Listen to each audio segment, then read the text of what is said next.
रही मन देख बड़ेन को,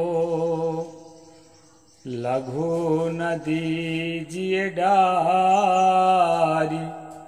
जहाँ काम आवे सुई, कहाँ करे तरवारी।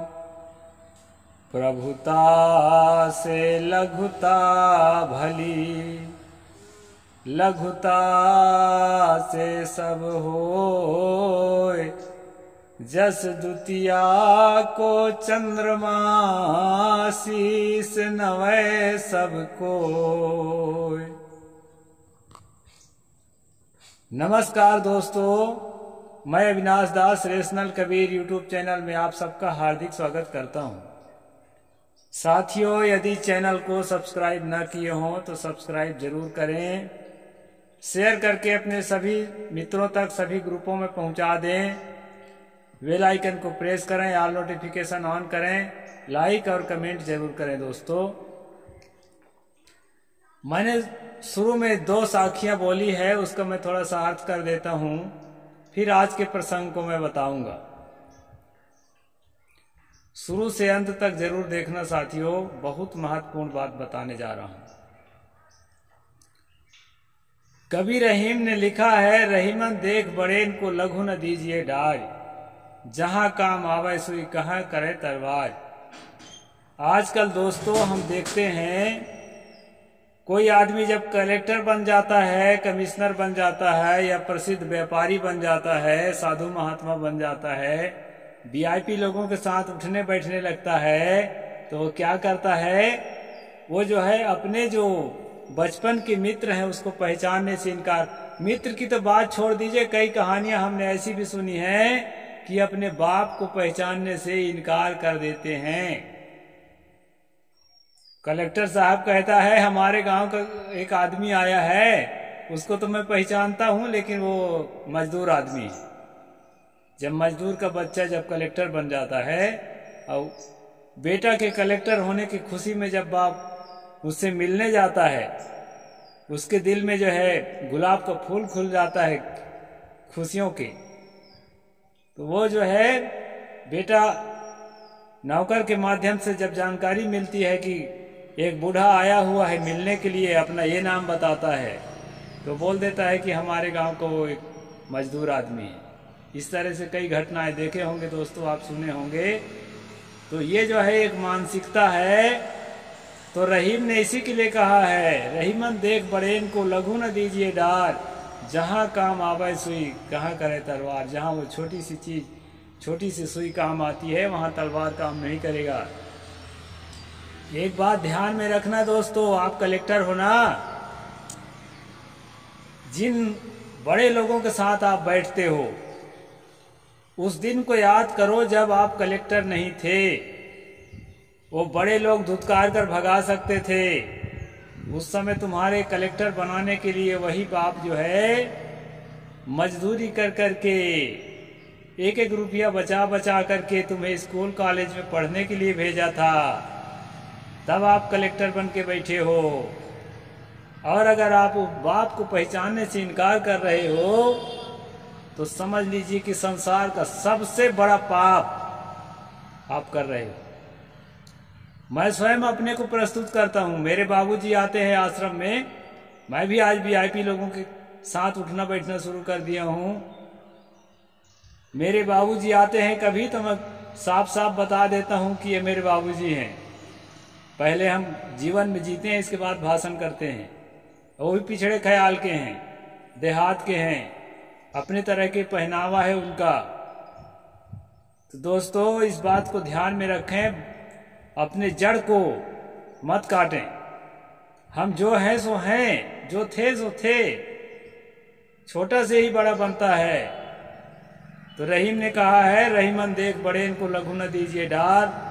जहां काम आवे सुई, तहां करे तलवार। आज भी कलेक्टर होने के बाद अगर आपको कोई बड़ी मुसीबत आ जाए, रुपया पैसा तो सांप देगा ही जहां तक देगा, लेकिन रुपया पैसा सब कुछ नहीं होता है। आखिरी में आपका जो खास जो होगा, खास जो रिश्ते होंगे, जो पिता है माता है, एक बार बेटा बहू साथ छोड़ देंगे दोस्तों, लेकिन माता पिता अगर जीवित हैं तो आपके बुरे वक्त में जरूर जो है वो खड़े होंगे। माता पिता को, अपने पूर्वजों को जो आदमी तिरस्कार करता है और दूसरे को अपना बाप बनाने को तैयार हो जाता है कि हम गरीब आदमी के बच्चा थोड़े हैं, हम तो संपन्न आदमी के बच्चा है, कलेक्टर कमिश्नर के बच्चा है, प्रधानमंत्री के बच्चा है, ऐसा जो साबित करने का कोशिश करता है, मेरे ख्याल से तो दुनिया का सबसे बड़ा पापी आदमी है।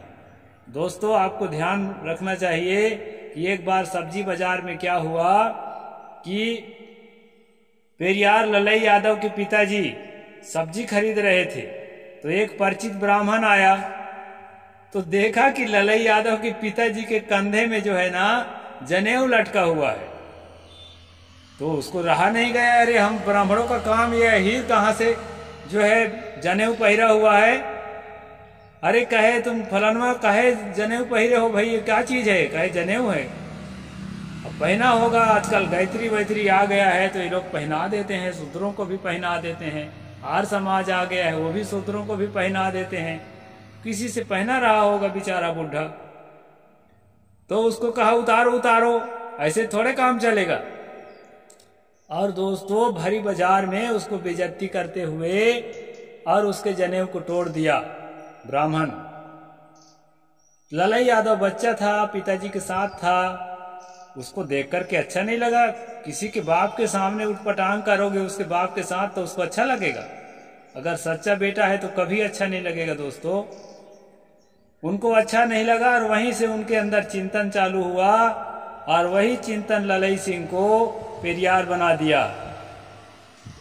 हम ललई सिंह के वंशज हैं दोस्तों, हम कृष्ण के वंशज नहीं हैं।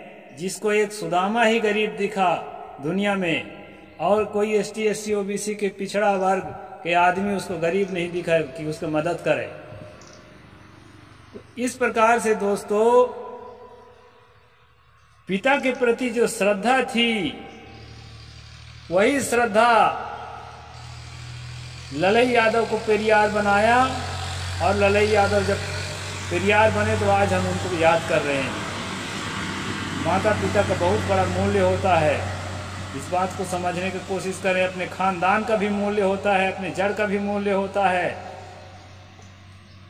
जात पात तो हम नहीं मानते हैं, लेकिन आम आदमी तो मानता ही है। तो दोस्तों खासकर मैं इसलिए ये प्रसंग बता रहा हूं आप लोगों को। अभी आप लोगों ने एक वायरल वीडियो देखा होगा, मेरे पास सिस्टम नहीं है इसलिए मैं क्लिप काट के आपको नहीं दिखा सकता, लेकिन आपको याद जरूर दिला सकता हूं कि बाबा रामदेव जो आजकल बहुत बड़ा व्यापारी और सेठ जी बना हुआ है, कारपोरेट घराने का मुखिया बनने को खोज रहा है, अंबानी अडानी का बाप बनना चाह रहा है, सब ठीक है, बड़े आदमी बन गया है, उसको हम बहुत बधाई देते हैं। लेकिन अब इतना बड़ा मत बनो कि अपने बाप से भी बड़ा बन जाए। वो कल कहा है कि ओबीसी की ऐसी की तैसी, ये बात हमें नहीं जच रही है। अपने आप को कहा कि मैं वेद, चारों वेद का ज्ञाता हूं, मैं वेदी हूं, मैं एक वेदी हूं, दुई वेदी हूं, तीन वेदी हूं, चार वेदी हूं, और हाथ में जो है हवन रख के अग्नि में डाल रहा है और कह रहा है मैं अग्निहोत्री हूं, मैं ब्राह्मण हूं। तो ठीक है भाई, तुम ब्राह्मण बन जाओ, लेकिन ओबीसी की ऐसी की तैसी कहने का तुम्हें कोई हक नहीं है, और कहोगे तो ट्रोल किए जाओगे। क्योंकि ओबीसी जो है ना भारत का मूल निवासी है, और ये पागल बाबा भी मूल निवासी के संतान है, खुद यादव है, लेकिन छुपा रहा है अपने यादवगिरी को। साधु हो गए तो कहता है कि नहीं हम ओबीसी की ऐसी की तैसी। कोई बात नहीं, दूसरे को बाप बनाने को तैयार हो तो बना लो, लेकिन ऐसी की तैसी तो मत कहो। हम लोग तो भाई दूसरे को बाप नहीं बनाएंगे। हम तो कहते हैं कि हम साधु हो भी गए हैं तो भी जहां पैदा हुए हैं तो ओबीसी के ओबीसी रहेंगे, जो एससी हैं तो एससी के एससी रहेंगे। ये जो है आर्थिक और सामाजिक कैटेगरी है, ये कोई जाति थोड़े है। ओबीसी एससी एसटी संवैधानिक है। जाति तो हम वैसे भी नहीं मानते, मनुष्य की कोई जाति नहीं होती है। अब बाभन बनने को खोज रहे हैं ना, तो एक बात बता देता हूं, आज संसार में 70 से 80% लोग ब्राह्मण शब्द के नाम से थूक रहे हैं। वेद शास्त्रों में जब पढ़ते हैं उनके कुकर्मों को और उनके जो गलत नीतियों को, उनके भेदभाव को और उनके अमानवीय कृत्यों को, तो पढ़ने के बाद वो थूकने लगे हैं। चाहे भले ब्राह्मण घर में पैदा हुए हैं, वो भी थूकने लगे हैं कि कितने गंदे लोग थे ब्राह्मण। और आज भी अगर अपने आप को ब्राह्मण मानते हैं तो वही गंदे लोगों के खानदान समझ करके आपके ऊपर भी थूका जाएगा बहुसंख्यक जनता के द्वारा। इसलिए जो है प्रताड़ित और शोषित और वंचित तबके के साथ खड़ा होना चाहिए हमको। उसके लिए चाहे जो भी यातनाएं झेलनी पड़े, जो भी कीमत चुकानी पड़े, लेकिन महान वही व्यक्ति है जो वंचित शोषित के साथ खड़ा होता है, दबे कुचले के साथ खड़ा होता है। ताकतवर के साथ खड़ा होना तो एक मामूली काम है, कोई भी खड़ा हो जाएगा। तो ये जो है बाबा रामदेव जी की मैं आदर करता हूँ। उन्होंने बहुत मेहनत करके अब इतना बड़ा व्यापार खड़ा किया, लोगों को कसरत सिखाया। इसके लिए मैं भूरी भूरी प्रशंसा करता हूँ और अभी भी करता हूँ, बाद में भी करूँगा। लेकिन मैं इस बात की कड़ी निंदा करता हूँ कि ओबीसी की ऐसी की तैसी उसको नहीं कहना चाहिए, कहने का उसको कोई हक नहीं है। तो दोस्तों, हमें अपने जड़ को समझना चाहिए। सतगुरु कबीर साहब ने कहा है, लघुता प्रभुता से लघुता भली, लघुता से सब होए। कोमल डाली है वही जो है विकसित होती है। इसलिए हमें विनम्र रहना चाहिए, लघु रहना चाहिए। लघु होकर के ही हम विकसित हो सकते हैं। जस द्वितीया को चंद्रमा शीश नवाए सबको। द्वितीया के चंद्रमा को लोग शीश नवाते हैं क्योंकि उसमें विकास की उम्मीद है। पूर्णिमा के चंद्रमा के बाद तो क्षय होता है, एक प्रतीक है चंद्रमा का। इसमें जस द्वितीया का चंद्रमा शीश नवाए सबको। इस प्रकार से जो है हमें अपनी विनम्रता को, अपने अहंकार को बढ़ा करके अपनी विनम्रता नहीं खोना चाहिए। इतना भी अहंकारी हम नहीं हो जाना चाहिए। बाबा साहेब डॉक्टर अंबेडकर अगर ऐसा सोचते ना, तो ब्रिटेन में या अमेरिका में कोई बड़े पद में नौकरी करके और बहुत पढ़े लिखे थे, उनको उनकी मांग थी, आज भी उनके स्टेचू लगा है, और देश को भूल गए होते, शोषित वंचित तबके को ऊपर उठाने के काम नहीं किए होते, वहीं वहां मौज करते, और आज उनको कोई नहीं जानता। इसलिए बाबा जी को मैं इस वीडियो के माध्यम से और उनके अनुयायियों को बताना चाहता हूं कि बाबा जी तक वीडियो पहुंचा दें। इस वीडियो के माध्यम से बताना चाहता हूं कि हमको अपने जड़ की निंदा नहीं करनी चाहिए। हम जो हैं सो हैं, दुनिया हमें जो मानती है सो मानती है। आज कोई भी ब्राह्मण बाबा रामदेव को अपने जाति में रोटी बेटी संबंध नहीं जोड़ेगा, न ब्राह्मण मानेगा, वो अहीर का हीरे मानेगा, और जो है तुलसी की भाषा में तो अधम जाति है। तो दोस्तों, हम किसी को अधम जाति, हम ब्राह्मणों को भी अधम जाति नहीं मानते। जो उनके कुकृत्य है उसी का निंदा करते हैं। कहे ना घृणा करो पाप से पापी से नहीं, तो ये बात गलत है। उसको अपनी बात के लिए माफी मांगना चाहिए सार्वजनिक मंच पर। और जो है कोई बात नहीं, ब्राह्मण बने रहे, उससे हमें कोई तकलीफ नहीं है, लेकिन ओबीसी के ऐसी तैसी कहने का उनको कोई हक नहीं है। इसके लिए उनको माफी मांगना चाहिए, और यही मेरी अपील है। और हम सब लोगों को बाबा के कसरत तो सीखना चाहिए भाई। कसरत का मैं समर्थक हूँ, उनके कसरत का कोई खंडन नहीं करता, और उनके जो व्यापार करने की नीतियां हैं उनमें भी कुछ अच्छी बातें उनको सीखना चाहिए, लेकिन उनके गाली गलौज को हमें नहीं सीखना चाहिए। और अपने माता पिता, अपने पूर्वज और अपने कुल समुदाय के प्रति घृणा और नफरत नहीं कहना चाहिए। उनके ऐसी तैसी हमको नहीं बोलना चाहिए, ऐसा मैं चाहता हूँ अपने समाज से। साहेब बंदगी, जय जोहार, जय भीम, जय भारत।